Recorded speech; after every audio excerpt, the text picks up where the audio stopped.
Hi, I'm Robert Hurt. Thank you for tuning into our monthly video address for the month of August. Today we are on Main Street in the courthouse town of Chatham in Pittsylvania County, my hometown. Like so many across our country and across our Commonwealth, our family has been blessed to live in a place like this, with our neighbors, our small businesses, our schools, our houses of worship, our civic groups, our volunteer first responders, and our busy courthouse, the county seat for our rural farming county. And like so many, too, we can remember when our town was a thriving center of commerce and a plentiful source of good jobs. In recent years, we have watched as it has become more and more difficult for our small businesses, our farmers, and our Main Street families to be successful. That is why we have devoted the month of August to our 5th District Main Street Tour, traveling 1,300 miles and visiting all 23 counties and cities across our 10,000 square mile congressional district. From Ridgeway to Lawrenceville and from Danville to Warrenton, I've had the opportunity to listen to the concerns of 5th District Virginians. As we traveled across the district, the biggest concern we heard was that there are not enough job opportunities for our citizens and for our young people graduating from school. In Danville, we talked with the owner of a family business who talked about the need for common sense in Washington and in the regulatory structure that can often cripple a business. There are many examples of the burdens of unnecessary overregulation, from overreach at the EPA, to overreach at the IRS, to overreach at the Corps of Engineers.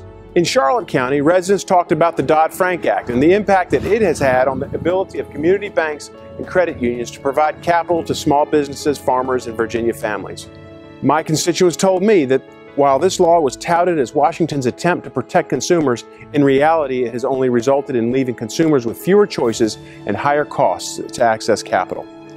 Likewise, in Charlottesville, I talked with residents who continue to feel the damaging effects of the president's health care law.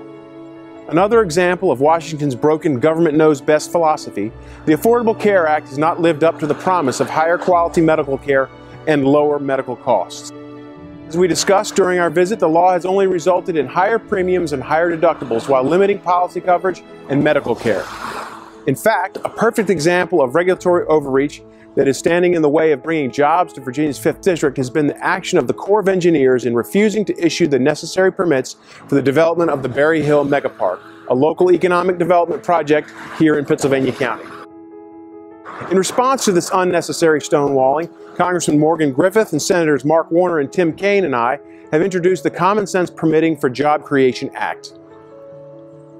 It is my hope that we can pass this bipartisan common sense reform when we return to Washington in September and remove this significant barrier to job growth in Virginia's 5th District. On a sad note, this past Wednesday morning we were shocked and devastated to learn of the horrific violence that ripped apart the morning calm at Smith Mountain Lake in Franklin County, leaving 2 young journalists dead and 1 community leader critically wounded. We mourn the passing of Allison Parker and Adam Ward, and we continue to pray for the speedy recovery of Vicki Gardner. We thank our dedicated law enforcement officials who worked courageously and professionally to bring this horrific episode to an end, and we continue to pray for the families of Allison and Adam and for the entire WDBJ family. I hope you will join us in sending these prayers. In closing, we are reminded of the blessings of life and liberty that have been fought for and preserved by generations of soldiers in our armed forces. On August 14th, we observed the 70th anniversary of Japan's unconditional surrender to Allied forces, effectively marking the end of World War II.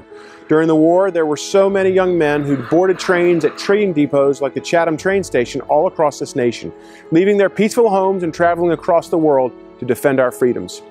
Here in Chatham, the Pittsylvania County Historical Society and others have worked to preserve our train station and have made it into a Veterans History Museum. I hope you will join me in thanking our veterans for their service, and I hope you will have the chance to visit our historic Chatham Train Depot in the future.